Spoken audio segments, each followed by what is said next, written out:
성경을 읽게 되어지면 성경에 나오는 그 신앙인들의 살아가는 모습이 나와 있어요. 신앙인들이 살아가는 그 모습을 우리가 하나의 글로 문장으로 말한다면 성령으로 사는 사람. 그럼 성령으로 사는 사람은 어떤 사람일까? 성령이 역사해서 그 힘과 권세와 능력을 가지고 살아가는 사람입니다. 그러면 그들이 세상을 살아갈 때 나타나는 행동이 있어요. 바로 그 행동이 바로 성령의 열매 9가지를 말씀을 드립니다. 바로 사랑과 희락과 화평, 그리고 오래 참음. 이제 오늘은 자비에 관한 말씀을 드리려고 합니다. 특별히 이 자비라는 것은 우리 삶 속에 너무나 중요한 부분입니다. 그리고 먼저 그러면 자비라는 뜻이 뭘까 하는 거예요. 먼저 자비라는 뜻부터 먼저 알려드리려고 합니다. 좀 길지만 한번 따라해 주세요. 자비란 허물과 실수, 잘못을 한 사람을 사랑함으로 불쌍히 여겨 괴로움을 없도록 혜택을 베풀어주는 행동. 말이 좀 어려워요. 그런데 설명을 하려고 하니까 이렇게 제가 설명을 하는 거예요. 그래서 자비라는 이 말은 누구를 도와주는 것을 말하는 게 아닙니다. 우리가 이 땅에 살아가는 동안 상대방이 나에게 어떤 잘못을 했어요. 나에게 실수를 했어요. 자, 그렇게 했을 때 그를 불쌍히 여겼어. 그를 사랑해서 그를 괴롭게 하는 것을 없애주고 은혜를 베풀어주는, 혜택을 베풀어주는 행동, 이것을 자비라고 말합니다. 그럼 예수님께서는 자비라는 단어를 많이 쓰지 않았어요. 그럼 예수님이 쓰신 단어는 뭐냐면 거의 비슷한 뜻입니다. 용서라는 겁니다. 그래서 자비라는 말은 바로 용서를 상징한다, 이렇게 생각하시면 가장 쉽습니다. 우리가 용서라는 단어는 뭡니까? 그 사람의 죄, 악한 행동, 또 잘못된 행위에 대해서 반드시 벌을 받아야 함에도 불구하고 그에게 은혜를 베풀어주는 행동, 이것을 우리가 말할 때 용서라는 말을 합니다. 그럼 이 자비, 곧 용서라는 말은 그래서 그 밑에 전제가 있는 거예요. 그 전제가 뭡니까? 세상에 사는 사람은 다 죄를 지으며 살아가고 있다.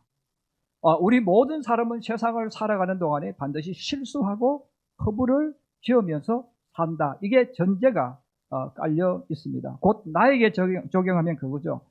나라는 사람은 세상을 살아갈 때 다른 사람에게 피해를 입으며 살고 있다. 우리가 이 땅에 사는 동안 우리는 끊임없이 다른 사람에게 피해를 입으며 살고 있습니다. 이걸 딱 뒤집으면 무슨 뜻이냐면, 나라는 사람은 세상을 살 때 다른 사람들에게 피해를 주며 살아가고 있다라는 뜻이 있는 거예요. 결국은 사람이라는 것은, 나라는 것은 남에게 피해를 끼치기도 하고 손해를 끼치기도 하고 또 다른 사람에게 피해를 입기도 하고 억울한 일을 당하면서 살아간다 하는 그런 뜻이 되어지겠습니다. 그러므로 예수님께서 이렇게 살아가는 사람들에게 선물로 주신, 또 하나님이 가지고 있는 아름다운 행동이 바로 뭡니까? 자비라는 행동입니다. 그래서 오늘 저는 여기에 대해서 여러분들에게 몇 가지를 말씀을 드리려고 합니다. 첫 번째입니다. 우리 한번 같이 보십시다. 시작. 억지로 자비를 베풀려고 하는 사람과 성령이 역사하는 사람의 자비는 다르다. 좀 제가 말을 좀 쓰다 보니까 길게 자꾸 써졌어요. 표현이 안 되어져서. 그럼 여러분, 자비라는 단어를 오늘 말씀을 들을 때 용서라는 개념으로 들으시면 제일 좋을 것 같아요. 결국은 억지로 용서를 베풀려 하는 사람과 성령이 역사하는 사람이 베푸는 용서는 다르다 하는 그런 뜻으로 받아들이면 좋겠습니다. 처음에 말씀드린 것처럼 우리는 이 땅을 살아갈 때 남에게 피해를 입혀요. 또 반대로 나도 피해를 입으면서 삽니다. 그런데 우리는 내가 남에게 피해를 입힌 이야기는 하지 않습니다. 내가 피해를 당한 것만 이야기하는 거죠. 그래서 우리 주변에 있는 사람들 나도 똑같죠. 그래서 뭐 부동산 사기를 당한다든지, 또 아니면 배신을 당한다든지, 또 억울한 누명을 쓴다든지, 이런 일을 우리가 경험하며 살아갑니다. 제가 교육 전도사 시절에 아동부 부장이었던 조 집사라는 분이 계셨어요. 그분은 안수 집사님이세요. 근데 그분은 아동부 부장이셨는데, 아동부 부장이니까 정말 교회에 열심히 봉사하신 분입니다. 그리고 자기 사업을 하셨던 분인데, 도시가스 사업을 하셨던 분인데, 저녁만, 금요일 저녁은 교사를 태워가지고 기도원에 올라가서 기도했습니다. 저도 그분이 정말 믿음 좋은 분, 그리고 성품도 굉장히 쾌활하고 인간관계를 정말 잘하는 그런 분이죠. 그래서 모든 사람이 사랑했던 그분입니다. 그러던 어느 날 주일날 교회가 발칵 뒤집어졌습니다. 그분이 야반 도주를 한 거예요. 이런 야반 도주를 했다는 말은 성도들의 돈을 모아가지고 도망갔다는 뜻입니다. 그래서 사업을 하기 때문에 사람들에게 찾아가서 돈을 빌려달라고 했겠죠. 그 장로님에게 찾아가서도 돈 좀 빌려오고, 또 권사님에게도 빌려오고, 안소집사님도 빌려오고, 다른 분들도 다 빌렸어요. 그리고 심지어는 나중에 들려오는 이야기는 그 도망가기 그 전날까지도 돈을 빌렸다는 거예요. 그리고 그 돈을 가지고 사라져버렸어요. 여러분, 우리가 알아야 될 것이 있어요. 부자들은 돈을 안 빌려줍니다. 여러분, 사기 맞는 사람은 부자들보다 가난한 사람들이에요. 없는 사람들이에요. 그 부자들은 왜 사기를 잘 안 나가냐면 많이 당해봤기 때문에 그래요. 여러분, 부자가 되려면 사기를 많이 당해보는 거예요. 그래서 부자들은 사기를 잘 당하지 않는 이유가 돈을 안 빌려줘요, 부자들은. 근데 가난한 사람은 사기를 많이 안 당해봤거든. 그래서 친하면 돈 빌려주고, 가까우면 돈 빌려주고, 이렇게 돈을 빌려주는 거예요. 그리고 돈을 빌려주는데 조금 돈을 더 보태서 주니까 얼마나 기분 좋습니까? 그 다음에는 몇백만 원 빌려달라고 하면 믿고 빌려주는 거예요. 왜? 지금까지 그래 해왔기 때문에. 그래서 이분이 교회 이런 중직들에게 또 같이 이제 봉사하는 분들에게 사업한다는 핑계를 대고 거래를 하면서 액수를 불린 거예요. 그래가지고 많은 돈을 받아가지고 도망을 가버렸습니다. 여러분, 도망을 갔기 때문에 그 교회가 어떻게 되어졌을까 한번 생각해 보세요. 난리가 났어요. 그러므로 성도들은 씩씩거리면서 세상에 안소 집사가 그럴 수 있느냐, 부장 집사가 그럴 수 있느냐, 뭐 저한테도 전사님 알았습니까? 몰랐습니까? 내가 어떻게 합니까? 근데 어쨌든 저한테도 막 이야기를 했어요. 저는 몰라요. 아침에 가니까 도망갔다는 거예요. 사람들이 안수 집사가 어쩌고 저쩌고 많은 욕을 하고 막 화가 나는 거예요. 사람들이. 왜? 없는 돈 모아서 줬거든. 없는 돈 모아서 줬는데 사기를 맞았으니까 그 배신감 얼마나 크겠습니까? 근데 그분들이 시간이 점점 지나가면서 막 가슴에 화가 나고 있는 거예요. 근데 시간이 지나면서 성경 읽으니까 읽어서는 안 되는 귀절이 자꾸 떠오르는 거예요. 원수를 사랑하라. 네, 원수를 사랑하고 원수를 용서하라. 여러분, 어떻게 또 설교 시간 들으면 또 목사님 설교가 또 그 설교예요? 여러분, 원수를 사랑해야 됩니다. 원수를 용서해야 됩니다. 그런데 여러분, 용서가 안 되는 거예요. 어떻게 안수 집사가 그렇게 그럴 수 있어요? 어떻게 금요일 저녁 기도원에 가서 기도했던 그 사람이 그럴 수가 있겠어요? 그래서 그분들이 하나님, 저는 절대로 용서 못하겠습니다. 혼자 말을 해요. 그런데 또 성경 읽으면 원수를 사랑하고 원수를 용서하라. 너가 용서하지 않으면 나도 너를 용서하지 않을 거야. 너무너무 괴롭습니다. 너무너무 괴로운데 용서를 하려고 하니까 더 성질이 나는 거예요. 그래서 어떤 분은 그렇게 이야기를 했어요. 목사님, 제가 용서했습니다. 그런데 용서했는데 화가 난다. 용서했는데 화가 난대요. 이런 왜 용서했는데 화가 날까요? 그 원인은 간단해요. 나는 용서하고 싶지 않은데 갑자기 성경 말씀 때문에 아니면 또 설교 때문에 억지로 용서를 한 거죠. 그래, 한 척 한 거죠. 쉽게 말하면 억지로 용서를 했으니까 더 막 화가 나는 거야. 용서 안 되는 것 용서하려고 하니까 얼마나 화가 나겠어요. 그래서 속병이 들고 기도하던 사람이 기도 안 하고 신앙이 뜨거웠던 신앙이 병들고 이런 일들이 일어나는 걸 제가 많이 봤습니다. 성령이 역사하는 사람은 억지로 하는 것이 아니라 저절로 용서하는 마음이 솟구치는 거예요. 이게 다른 거예요. 그래서 억지로 하는 게 아니라 스스로 그 속에서 용서가 나와서 용서하는 것, 이것이 바로 성령이 말하는 용서입니다. 사도 바울은 원래 바리새인 출신입니다. 바리새인이란 말은 어렸을 때부터 훌륭한 랍비들에게서 학문을 배웠어요. 그래서 학문도 뛰어났고 이성과 지성을 겸비해서 토론도 매우 잘했습니다. 자, 이런 공부를 많이 한 사람, 이성과 지성을 가지고 사는 사람의 특징이 뭡니까? 분석하고 따지고 냉철하게 판단하는 거예요. 그 매사에 철저하게 논리적으로 생각하고 판단하는 거죠. 그래서 사도 바울은 누가 나에게 피해를 끼쳤으면 복수를 해야 돼요. 반드시 거기에 대한 보복을 해야 됩니다. 그게 이기는 거라고 생각하고 복수하는 것이라고 생각했어요. 이런 사도 바울이 다메섹 도상에서 부활하신 주님을 만났습니다. 부활하신 주님을 만났을 때 하나님께서 아나니아라는 선지자를 사도 바울에게 보내가지고 기도하게 합니다. 사도행전 9장 17절에 나와 있습니다. 안수기도를 받을 때 성령이 임하셨어요. 자, 성령이 임한 이후에 성경 읽으니까 내용이 달랐어요. 그리고 더욱더 성령이 충만해졌습니다. 그리고 나서 세월이 지난 이후에 사도 바울이 그렇게 고백합니다. 디모데전서 1장 13절 15절 말씀입니다. 우리 한번 같이 보겠습니다. 시작. 내가 전에는 비방자요 박해자요 폭행자였으나 도리어 긍휼을 입은 것은 내가 믿지 아니할 때에 알지 못하고 행하였습니다. 믿보다 모든 사람이 받을 만한 이 말이여 그리스도 예수께서 죄인을 구원하시려고 세상에 임하셨다 하였도다. 내가 죄인 중에 괴신이라. 이러면 성령이 임하지 않고 예수를 믿었을 때 사도 바울은 자기가 하는 모든 것은 옳은 겁니다. 이건 하나님을 위해서 옳은 것이고 정의를 위해서도 옳은 것이고 내가 하는 일은 옳은 거였어요.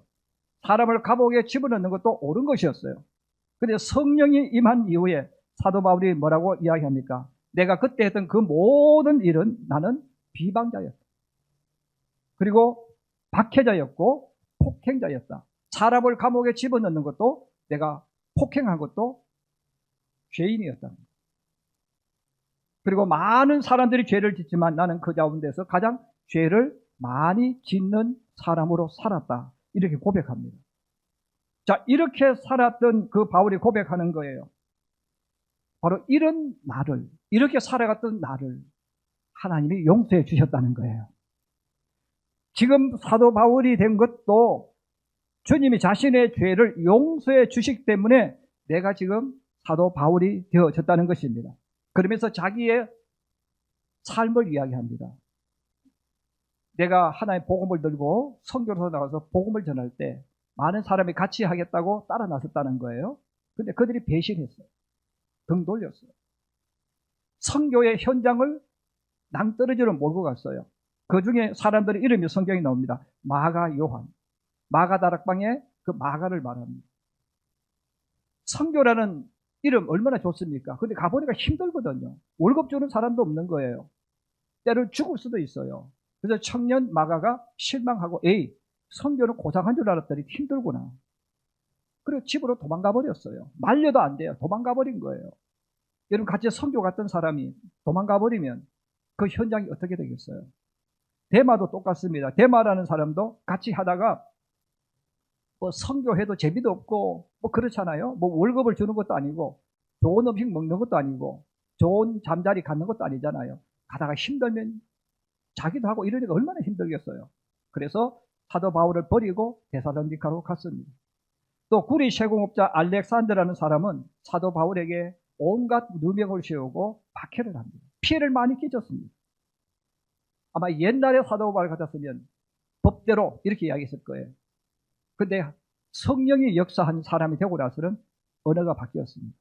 디모데후서 4장 16절입니다.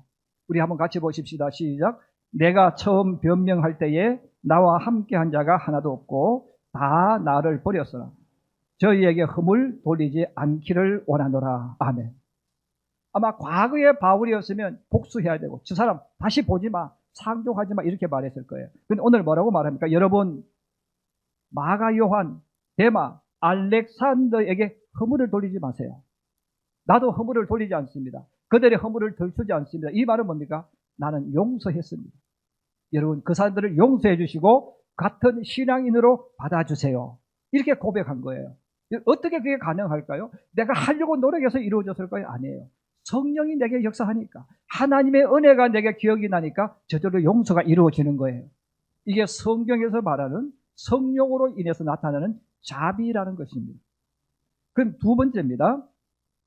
이게 중요한 겁니다.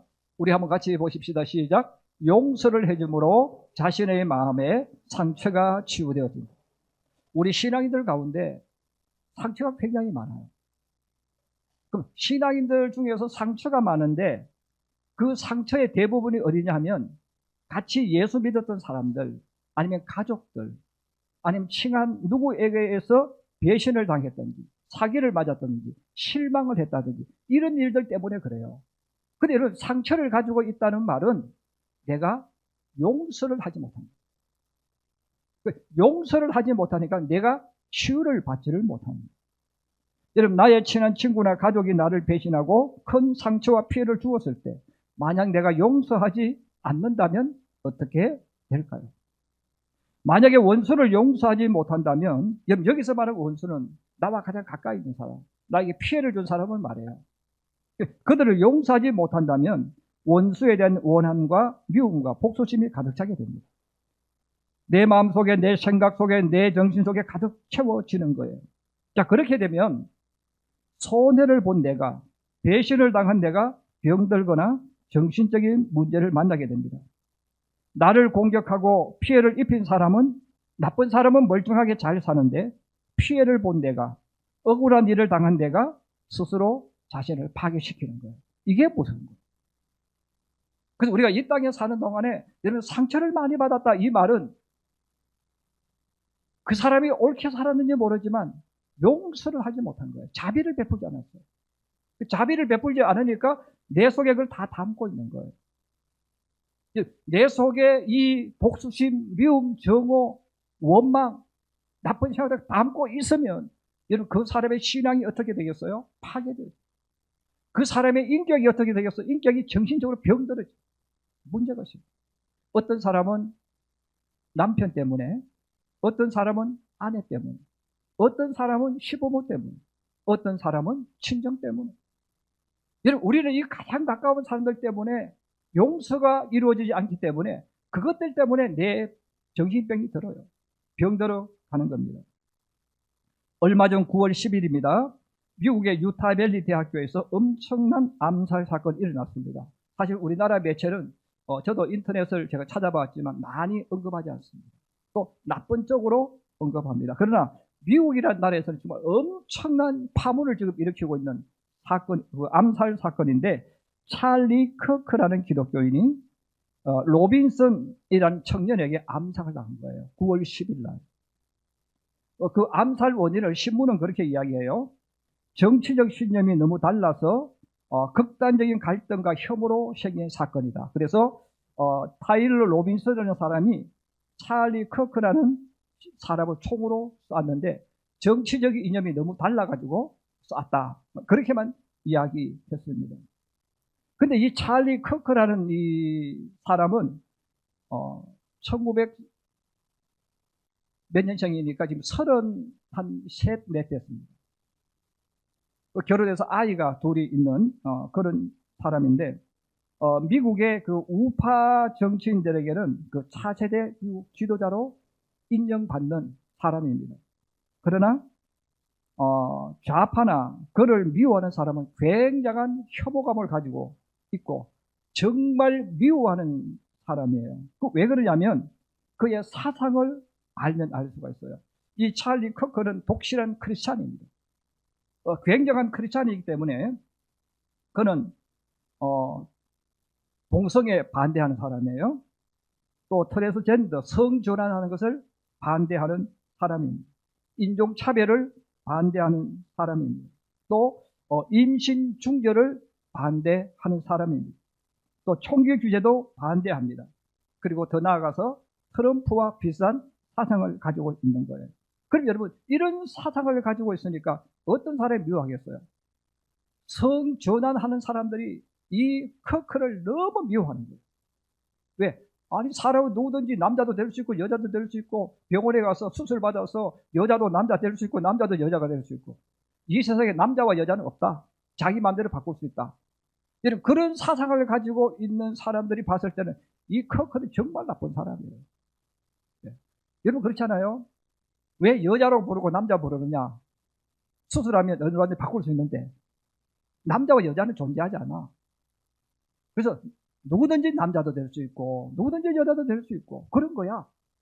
이것에 물들어 있고 그것을 추종하는 사람들이 봤을 때는 커크라는 사람은 죽여야 돼요. 그래서 총을 쏴 죽인 거예요. 근데 그것을 옹호하고 그것을 좋아하는 이 좌파나 그런 사상을 가진 사람들은 그래서 커크라는 사람은 정말 죽어야 될 사람으로 낙인 찍고 죽였습니다.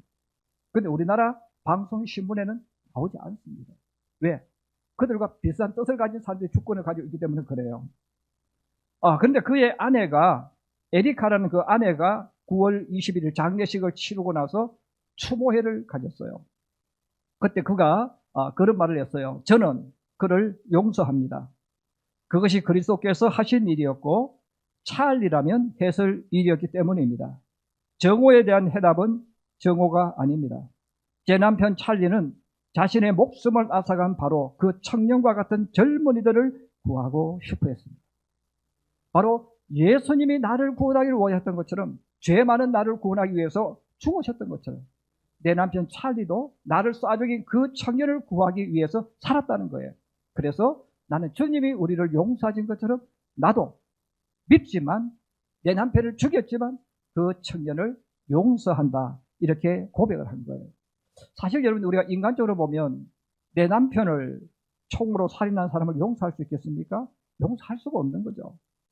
정상적인 사람이라면 정오심, 원한, 복수심 타올라야 됩니다. 남편 복수를 해야 돼요. 저 나쁜 놈들, 남자와 여자를 없애버리고 누구든지 성전환할 수 있다 하는 저놈들 없애야 돼. 이런 마음을 가지고 아마 그 어떤 일을 했을 거예요. 그런데 그의 아내 에리카는 주님이 우리를 위해서 죽으러 오신 것처럼 내 남편도 그런 일을 위해서 일을 하다가 세상을 떠났기 때문에 나는 그를 용서한다. 그렇게 말을 했습니다. 그래서 이 에리카는 자기가 고백한 것처럼 정오에 대한 해답은 정오가 아니다는 거예요. 그래서 자신의 가슴 속에 가득 채워질 정오 대신 용서를 가슴에 채운 것입니다. 내 속에 정오나 피해 망상이 가득 채워져 있을 때 나는 어떤 사람이 될까요? 내 속에 상처로 가득 채워져 있으면 나는 어떤 생활을 하게 될까요? 내 속에 원망과 미움과 슬픔이 가득 차 있으면 나는 어떤 행동을 할까요? 그것은 내가 나를 병들게 만들고 내가 나를 감옥 속에 가두게 됩니다. 내가 나를 죄짓게 만들고 내가 나를 스스로 파괴시켜 버리는 거예요.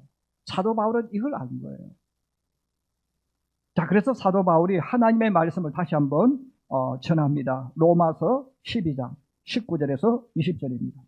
우리 같이 한번 보십시다. 시작. 내 사랑하는 자들아, 너희가 친히 원수를 갚지 말고 하나님의 진노하심에 맡기라. 기록되었으되 원수 갚는 것이 내게 있으니 내가 갚으리라고 말씀하시니라.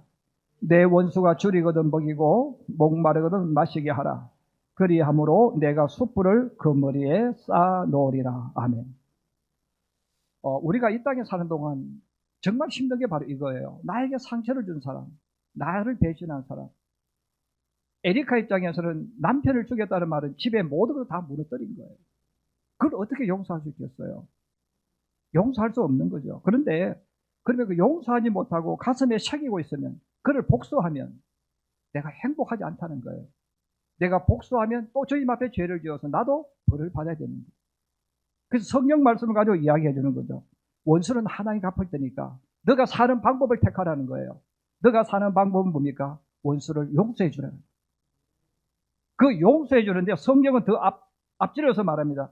용서해 줄 뿐 아니라 내 원수가 목이 마를 때, 굶주려 있을 때 그를 도와줘서 살게 만들어 주라. 이게 진짜 복수다. 이렇게 말씀하고 있습니다.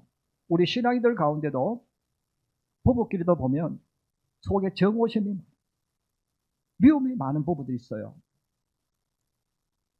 잘한 사람이 가지고 있는 게 아니라 잘못을 한 사람이 가지고 있는 게 아니라 당한 사람이 그 상처와 아픔을 많이 가지고 있는 거예요.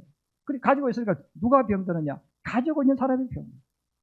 예수님이 용서하라고 하신 것은 바로 가지고 있는 사람이 억울한 일을 당하고 병들기 때문에 말씀하는 거예요. 그래서 그걸 용서해 주라는 말은 다 내려놓으라는 거예요. 그러면 너도 산다는 것입니다. 사람을 살인한 사람을 우리가 용서하기 쉽지 않지 않습니까? 그럼에도 불구하고 말씀하는 거예요. 너가 먼저 살아야 된다.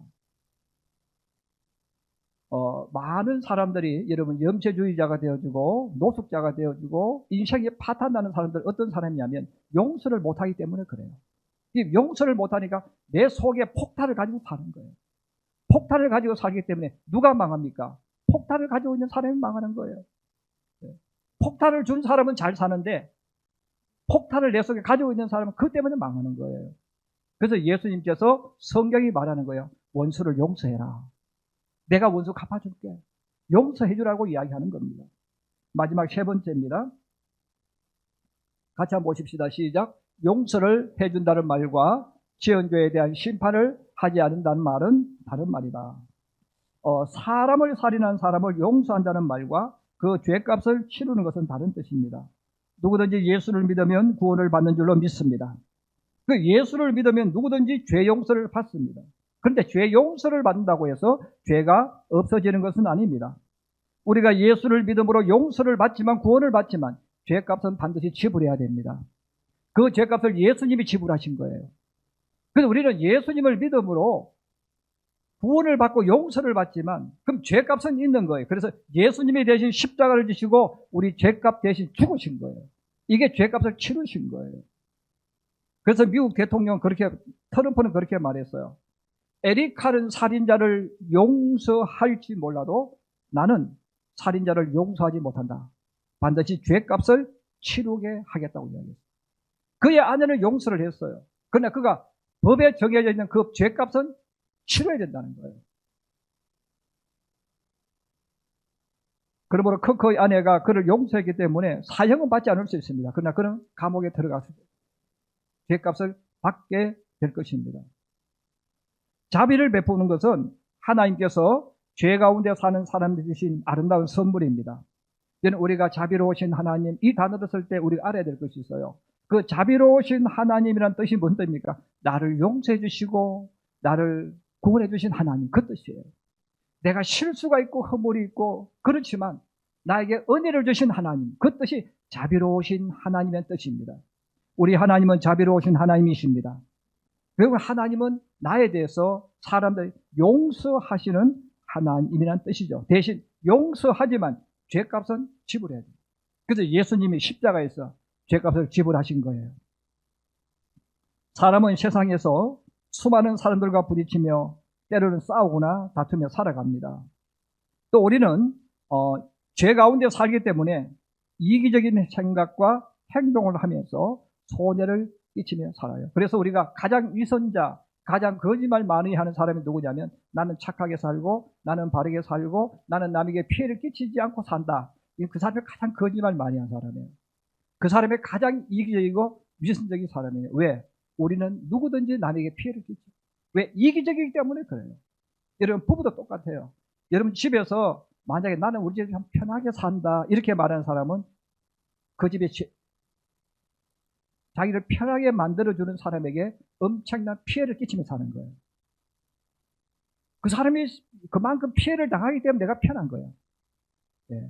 여러분 내가 우리 집에서 희생을 많이 한다는 말은 내가 희생함으로 우리 집에 다른 사람의 덕을 보는 거예요.